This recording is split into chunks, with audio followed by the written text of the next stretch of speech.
Chers frères et sœurs en Christ, nous allons partager un texte qui n'est pas dans la lecture du jour, certainement, parce qu'aujourd'hui il y a 3 lectures. Nous avons quand même choisi de partager un texte qui est de l'évangile de Jean. L'évangile de Jean aussi était un texte de ce jour. Donc nous avons quand même choisi de partager le texte de l'évangile de Jean au chapitre 7, de son verset 32 jusqu'à son verset 52. Donc, avant de lire les Écritures, je vous invite à la prière.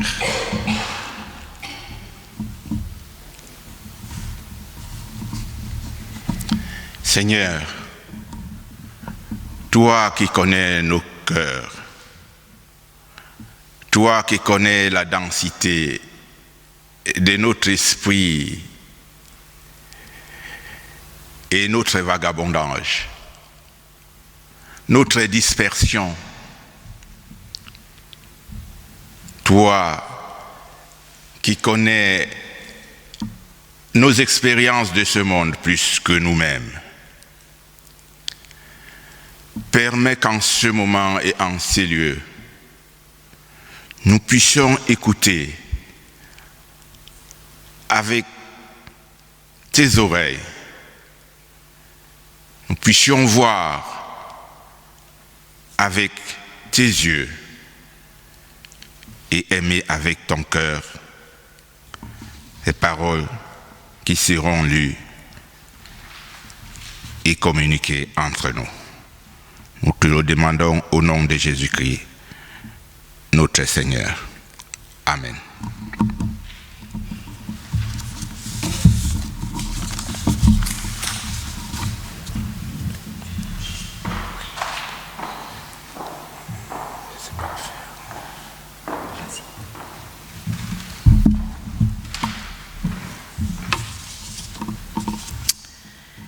Les pharisiens entendirent la foule murmurant de lui ces choses. Alors les principaux sacrificateurs et les pharisiens envoyèrent des huissiers pour le saisir. Jésus dit : « Je suis encore avec vous pour un peu de temps, puis je m'en vais vers celui qui m'a envoyé. Vous me chercherez et vous ne me trouverez pas, et vous ne pouvez venir où je serai. » Sur quoi les Juifs dirent entre eux : « Où ira-t-il, que nous ne le trouvions pas ? Ira-t-il parmi ceux qui sont dispersés chez les Grecs, et enseignera-t-il les Grecs ? Que signifie cette parole qu'il a dite ? Vous me chercherez et vous ne me trouverez pas, et vous ne pouvez venir où je serai. » Le dernier jour, le grand jour de la fête, Jésus, se tenant debout, s'écria : « Si quelqu'un a soif, qu'il vienne à moi et qu'il boive. Celui qui croit en moi, des fleuves d'eau vive couleront de son sein, comme dit l'Écriture. » Il dit cela de l'Esprit que devaient recevoir ceux qui croiraient en lui, car l'Esprit n'était pas encore, parce que Jésus n'avait pas encore été glorifié. Des gens de la foule, ayant entendu ces paroles, disaient : « Celui-ci est vraiment un prophète. » D'autres disaient : « C'est le Christ. » Et d'autres disaient : « Est-ce bien de la Galilée qui doit venir le Christ ? L'Écriture ne dit-elle pas que c'est de la postérité de David et du village de Bethléem où était David que le Christ doit venir ? » Il y eut donc à cause de lui division parmi la foule. Quelques-uns d'entre eux voulaient le saisir, mais personne ne mit la main sur lui. Ainsi les huissiers retournèrent vers les principaux sacrificateurs et les pharisiens, et ceux-ci leur dirent : « Pourquoi ne l'avez-vous pas amené ? » Les huissiers répondirent : « jamais homme n'a parlé comme cet homme. » Les pharisiens lui répliquèrent, « Est-ce que vous aussi vous avez été séduits? Y a-t-il quelqu'un des chefs ou des pharisiens qui ait cru en lui? » Mais cette foule qui ne...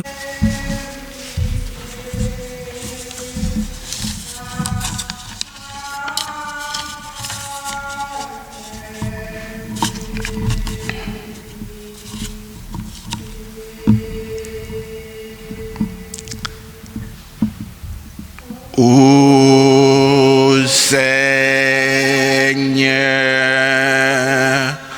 sanctifie-nous par ta vérité.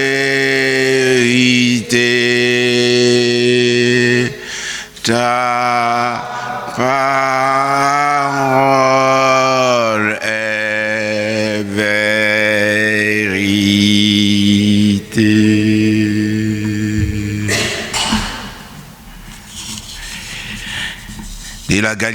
De la Galilée, il ne sort rien de bon.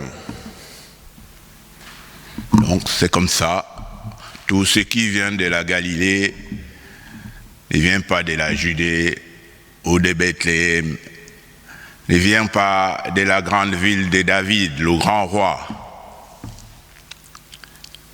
Mais Jésus, lui, il est quand même parti en Galilée, parce que c'est seulement là qu'il pouvait se réfugier.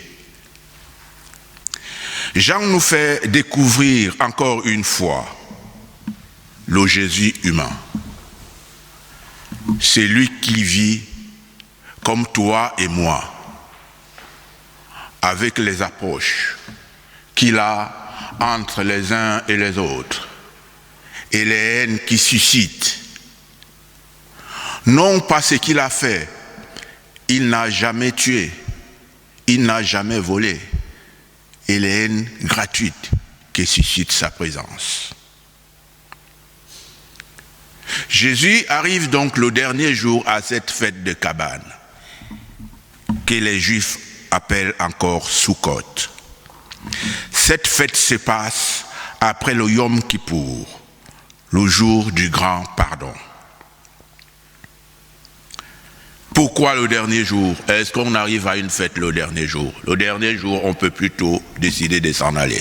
Mais Jésus sait pourquoi lui, il arrive à cette fête le dernier jour. Parce que il est attendu par les pharisiens qui le considèrent comme un agitateur. Mais peu importe. Tout de suite, la star commence son show. Oh pardon, le Fils de l'homme commence à donner son enseignement. Et au même moment, de nombreuses personnes ordinaires s'intéressent à son message. Des petits gens comme vous et moi, mais aussi ceux qu'on aimerait nettoyer au Karcher, les sans-dents, ou encore ceux qui ne sont rien qu'on peut trouver dans une gare. Je suis encore avec vous pour un peu de temps et je vais vers celui qui m'a envoyé là où vous ne pourrez pas venir, dit Jésus. J'irai où en France, ici, et dans quelle ville où vous autres ne pourriez pas venir, puisque les autoroutes sont tracées, les aéroports sont ouverts partout, y compris même les pistes cyclables, les trottinettes. Tous ces moyens existent. Jésus dit cela aux pharisiens, à la foule, ce qui devrait plutôt être un soulagement pour les grands prêtres et les pharisiens, qui auraient pu dire, mais bon débarras, comme ça on n'aura plus affaire à lui. Mais que non. Les pharisiens étaient encore intrigués par cette parole de Jésus. Ils se demandèrent, mais où ira-t-il? puissions pas aller, nous, avec tous les moyens que nous avons, puisque c'est nous qui sommes les responsables de toutes les villes, de tous les moyens de locomotion. Cette attitude favorable de la foule à Jésus pousse donc les pharisiens à tenter de le faire arrêter par leur garde. Mais oui, Jésus dérange. Jésus ne dérange pas parce qu'il n'a pas respecté la loi. Jésus dérange parce que c'est un empêcheur de tourner en rond. Jésus dérange parce qu'il dérange les privilèges de ce grand prêtre et de ces pharisiens qui ont la loi que pour eux et qui refusent d'apprendre cette loi aux gens de la terre qu'ils appellent les petits gens, parce qu'ils savent très bien qu'ils pourraient aussi se révolter contre eux. Donc c'est pour ça, la foule est là, les policiers envoyés sont rentrés bredouille, parce que quand ils sont arrivés, allez hop, Jésus les a retournés comme une crêpe. Ils se sont assis, les fusils en bas, ils ont commencé à écouter Jésus. Après, ils sont devenus les messagers de Jésus. Imaginez, vous m'envoyez faire arrêter quelqu'un. C'est plutôt moi qui viens vous dire ce que cette personne a dit, sans cette personne. Ils viennent dire à leur grand prêtre, jamais homme n'a parlé comme cet homme. Jamais homme n'a parlé comme cet homme. Ils prenaient même le risque de dire à leur chef qui les avait envoyés, nous pensons que c'est le Messie. C'était un grand risque de le dire à l'époque. Alors nous, le mot de dire, comme on a dit tout à l'heure, est-ce qu'il vous a aussi corrompu? Quelqu'un peut vous corrompre avec quoi? Il n'avait ni or ni argent, il ne leur avait rien donné. Nous constatons donc ici que Jésus n'est pas arrêtable par n'importe qui et n'importe quand. Tout simplement, c'est lui qui le permettra. C'est même Jésus. Quand son heure sera là.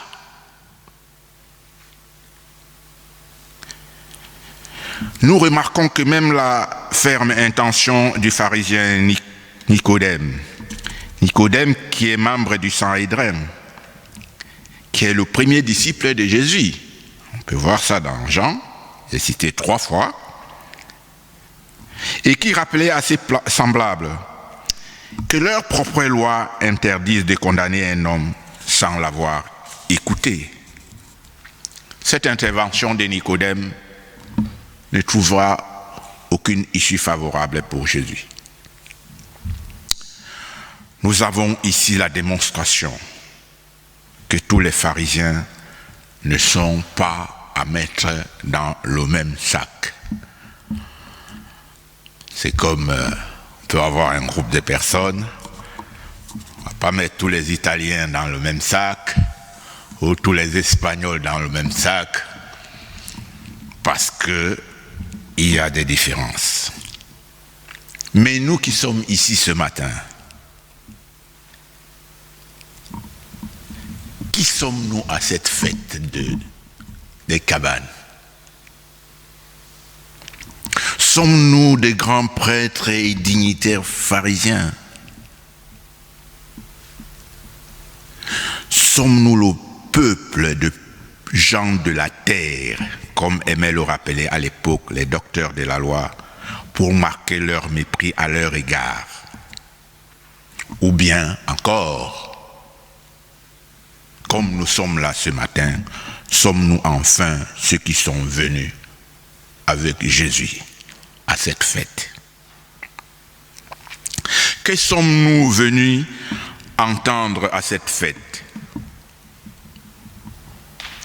Le folklore des gens importants ou bien le message de Jésus et son enseignement gratuit?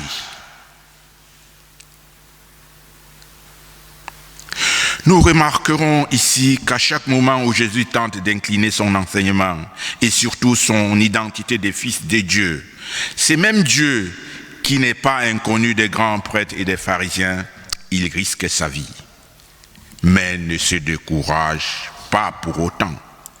Au contraire, il continue à intéresser la foule par son enseignement en disant « Si quelqu'un a soif, qu'il vienne à moi, et que boive celui qui croit en moi. De son sein couleront des fleuves d'eau vive. » Si quelqu'un a soif, qu'il vienne à moi, qu'il ne reste pas isolé dans son coin.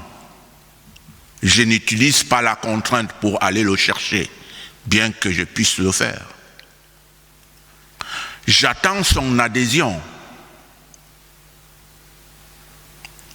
J'attends son propre gré, sa décision de son propre gré. Qu'il vienne à moi et que boive celui qui croit en moi. Mais oui, bien sûr. Je ne vous donnerai pas l'eau de vie à 40 degrés qu'on achète dans les supermarchés en vous disant que c'est cette eau qui va vous conférer la vie éternelle. Ce serait là une tromperie.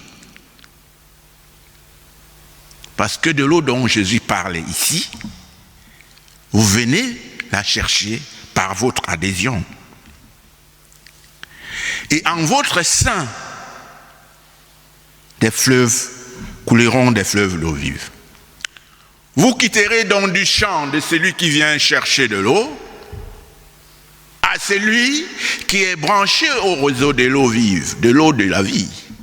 Naturellement, il n'y a plus de sous-traitance ici. Dans le monde réel, il n'y a plus de frais.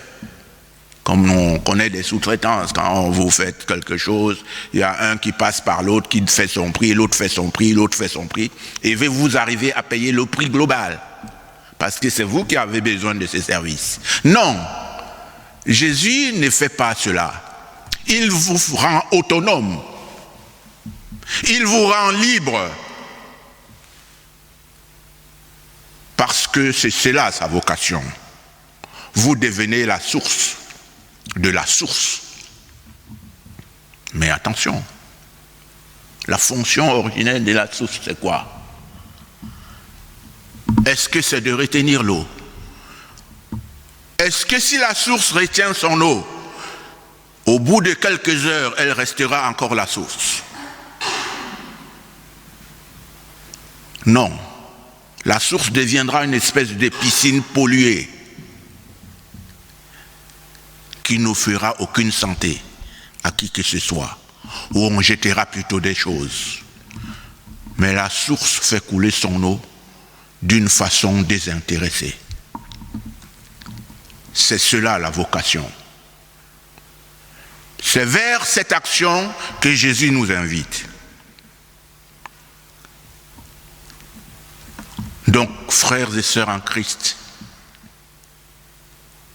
nous partirons d'ici aujourd'hui avec quelle compréhension du message du Christ? Si quelqu'un a soif, qu'il vienne à moi et que boive celui qui croit en moi. De son sein couleront des fleuves d'eau vive. Jésus est ici dans une fête, mais il semble nous inviter à sa fête, forcément. Parce que dans une fête, il y a un groupe de personnes qui sont là à écouter Jésus.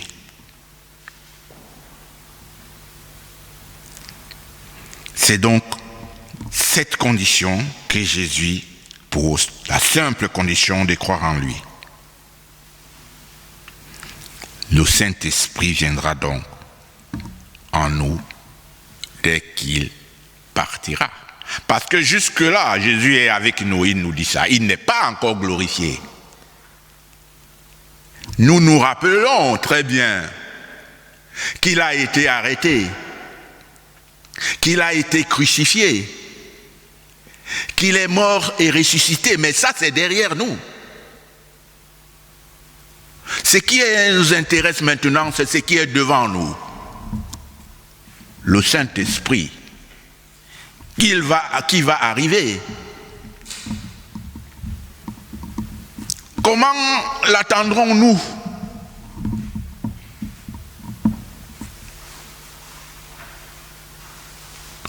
Est-ce que nous l'attendrons en nous connectant à notre Android, iPhone dernier cri?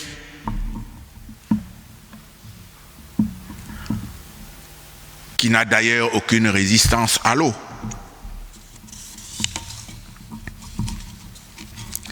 Est-ce que nous l'attendrons en lui ouvrant notre cœur?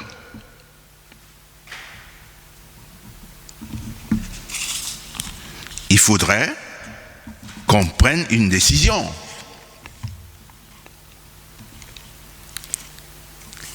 L'eau que promet Jésus ici n'apparaît pas comme un symbole de guérison dans la tradition juive. Il ne s'agit pas non plus de l'eau comme celle qui sortit du rocher sur lequel Moïse frappa à Horeb, suite au murmure de son peuple, ni celle qu'allait chercher la Samaritaine avant sa rencontre avec Jésus. Moins encore, celle que contenait le lac Bethesda à Jérusalem, qui servait à la guérison de toute maladie, au profit de la première personne qui se jette après le passage de l'ange.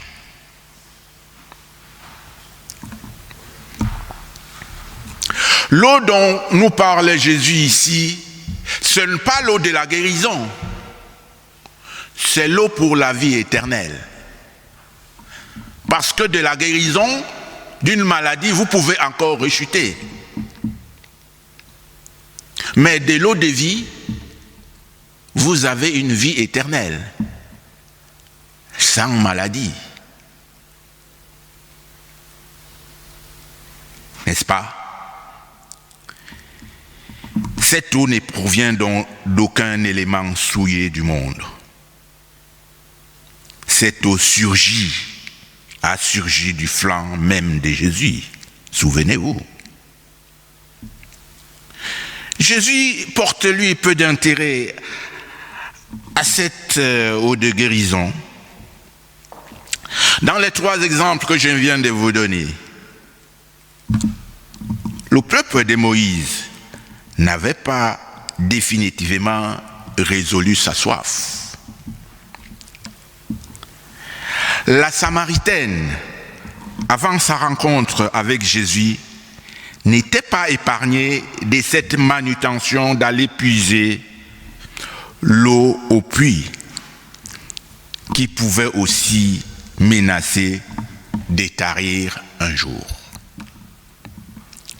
Mais tenez-vous bien, pour montrer la supériorité de son action sur l'eau de guérison, Jésus n'avait même pas besoin de s'en servir pour le paralytique devant le lac de Bethesda à Jérusalem. Après lui avoir demandé s'il voulait guérir, comme pour tester sa foi, il lui a juste dit: « Prends ton lit et va-t'en, mais ne pêche plus. Prends ton lit et va-t'en, mais ne pêche plus. » Aussitôt, il retrouva toute sa mobilité et la vie éternelle. C'est bien de cette eau-là. C'est cette eau que nous apportera Jésus par le Saint-Esprit. Pas pour nous guérir seulement, mais pour nous immortaliser.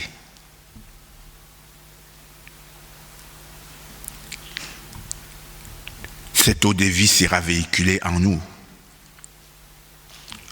à tout moment et en tout lieu.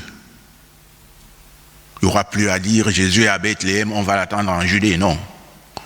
Le Saint-Esprit sera partout. comme il est ici en ce moment.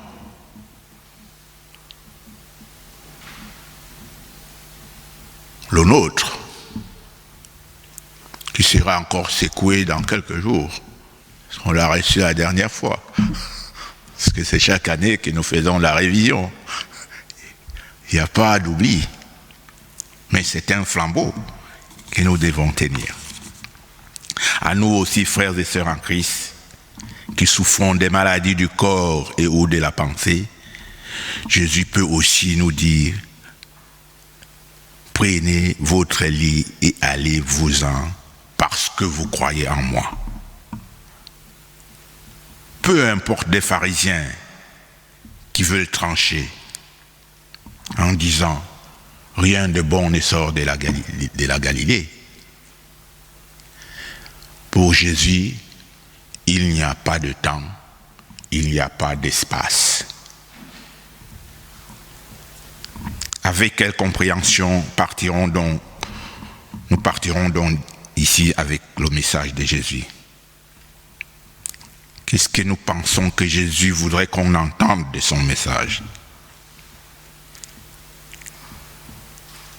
Serions-nous toujours de ceux qui iront de fête en fête pour étancher leur soif, sachant qu'ils pourront mourir si la prochaine fête est lointaine?